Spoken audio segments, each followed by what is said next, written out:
आप सभी को जय मसीह की। दोस्तों, मेरा नाम है रोहित कुमार। आप देख रहे हैं द इशू इंस्पायर चैनल में आप सभी का स्वागत करता हूं। दोस्तों, आप सभी लोगों के बीच में लेके आ चुका हूं, इन वचनों से शैतान को अपने काबू में कर सकते हो।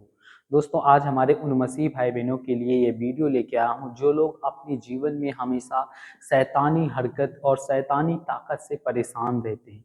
आज वो अपने जीवन में बहुत सारी ऐसी समस्याएं होती हैं जिससे शैतान उनके जीवन में हमेशा काम करता है और हमेशा उनके जीवन में एक न एक प्रॉब्लम, एक न एक दिक्कत उनके जीवन में ला देता है। तो मैं आप सभी लोगों को कहना चाहता हूं कि आप लोग अपने जीवन में इन वचनों को पढ़ करके आप लोग शैतान को काबू में करके अपने हर एक कार्य को सफल बना सकते हो। तो चलिए दोस्तों, सर्वप्रथम पढ़ते हैं पहला पहला काम क्या करना आपको। यहाँ पे लिखा हुआ है शैतान का सामना करने के लिए।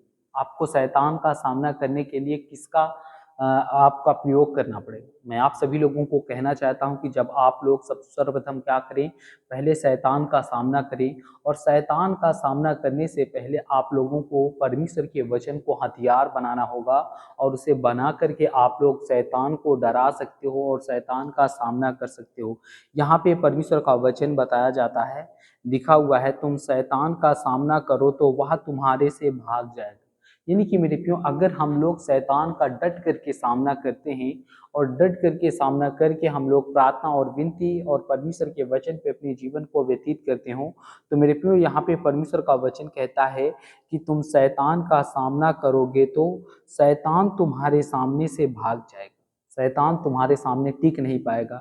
यहाँ पे परमेश्वर का वचन बताता है, याकूब की पुस्तक अध्याय 4 से 7 में लिखा हुआ है, इसमें लिखा हुआ है, इस वचन के अनुसार शैतान का प्रतिरोध कर और वह अपने दूसरे दूर हो जाएगा। यहाँ पे परमेश्वर का वचन कहता है, इस वचन के अनुसार शैतान का क्या होगा, प्रतिरोध करे, आप लोग विरोध करें यानी कि शैतान का, और वह आपसे दूर हो जाएगा। आपसे दूर हो जाएगा। आपसे जो आज आपको बर्बाद करता है, आपके जीवन में बहुत सारी नई नई समस्याएं लाता है, वो खड़ी कर देता है, तो वो सब नहीं आएगा। और दोस्तों, दूसरी बात में चलता हूँ, यहाँ पे लिखा हुआ है अत्याधुनिक कवच पहनना। कवच क्या होता है? अत्याधुनिक, यानी कि प्रभु के वचन का आप लोग क्या करो, कवच पहनो। प्रभु के वचन का हथियार बनाओ। प्रभु का वचन हमें इस बात से बताता है कि हमें अपने जीवन में अपने आप को इतना मजबूत करना है कि शैतान हमारे सामने ना टिक सके। यहाँ पे परमेश्वर का वचन बताता है, यहाँ पे पढ़ते हैं, तुम परमेश्वर के पूरे हथियारों को पहन लो ताकि तुम शैतान की चालाकियों का सामना कर सको। यहाँ पे परमेश्वर का वचन कहता है, इफिसियों की पुस्तक अध्याय 6 से 11 में लिखा हुआ है, तुम परमेश्वर के सारे हथियार को अपने आप पे पहन लो। यानी कि परमेश्वर के वचन को आप पहन लो, परमेश्वर के बताए हुए मार्ग पे आप लोग चलो।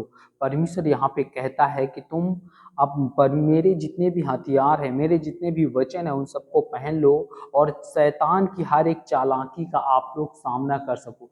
क्योंकि शैतान हमसे क्या करता है, चालाकी से हम पे वार करता है, चालाकी से हम पे बर्बाद करने की कोशिश करता है। यहाँ पे परमेश्वर का वचन कहता है, यहाँ पे पढ़ते हैं, तीसरे में लिखा हुआ है, प्रभु यीशु पर विश्वास रखो।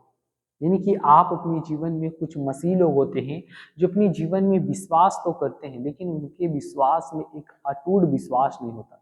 यानी कि वहां पर एक डाउट होता है कि हम इस कार्य को करेंगे तो परमेश्वर हमारे कार्य को सफल करेगा कि नहीं करेगा। तो मैं आप सभी लोगों को बताना चाहता हूं कि प्रभु यीशु मसीह का विश्वास जो होता है वो परमेश्वर तक होगा।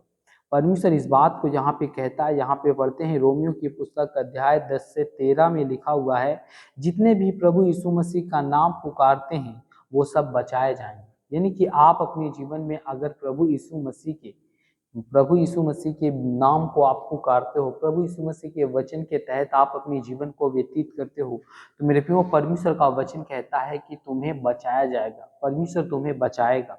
और यहाँ पे पढ़ते हैं दोस्तों, यहाँ पे लिखा हो, शैतान के प्रभाव से बचने के लिए प्रभु यीशु मसीह का नाम लेना और उस पर विश्वास रखना बहुत ही महत्वपूर्ण होता है। और दोस्तों, चौथे में बात करने वाला हूँ, चौथे में लिखा हुआ है, अहंकार से प्रकाश की ओर। यानी कि आप लोग अपने जीवन में अहंकार से प्रकाश की ओर जाओ। यानी कि जो आपके अंदर अहंकार है, उस अहंकार को हटाओ, वो अहंकार आपके जीवन को बर्बाद करता है। यहाँ पे मैं आपको पढ़ना चाहता हूँ यूहन्ना की पुस्तक अध्याय 8 से 12 में लिखा हुआ है, मैं जगत की ज्योति हूँ, जो कोई मेरे पीछे आता है वह कभी अंधकार में नहीं चलेगा, परंतु उसे जीवन की ज्योति मिलेगी। यहाँ पे परमेश्वर का वचन बताता है, जितने मेरे मसीह भाई बहन, आप सभी लोगों को परमेश्वर कहता है कि मैं जगत की ज्योति हूँ, जो कोई मेरे पास आता है, जो कोई मेरे पीछे आता है, वो कभी अंधकार में नहीं पड़ता है, परंतु उसके जीवन में ज्योति आती है।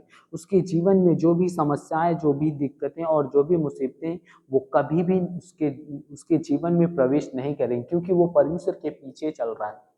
और परमेश्वर यहाँ पे बताता है, 5वें में पढ़ने जाता हूँ, 5वें में ये सबसे बड़ी इंपॉर्टेंट बात है दोस्तों। यहाँ पे लिखा हुआ है, डर को दूर करो। यानी कि आज हमारे कुछ मसीह लोग होते हैं जो अपने जीवन में डर से क्या करते हैं, कांपते हैं, डरते हैं, घबराते हैं और बहुत सारी ऐसी समस्याओं में अपने जीवन में ग्रसित रहते हैं। तो मेरे प्रियो, यहाँ पे परमेश्वर का वचन कहता है, यहाँ पे लिखा हुआ है, तीमुथियुस की पुस्तक अध्याय 1 से 7 में लिखा हुआ है, परमेश्वर ने हमें डर का आत्मा नहीं दिया है, बल्कि हमें सामर्थ्य, प्रेम और संयम का आत्मा दिया है। मेरे प्रियो, यहाँ पे परमेश्वर का वचन बताता है, जितने मेरे मसीह भाई बहन, सभी लोगों के लिए परमेश्वर कहता है कि परमेश्वर ने हमें डर का आत्मा नहीं दिया, बल्कि उसने सामर्थ्य, प्रेम और संयम का आत्मा दिया है हम पर, हम ताकि शैतान से लड़ सकें, शैतान से लोहा मनवा सकें।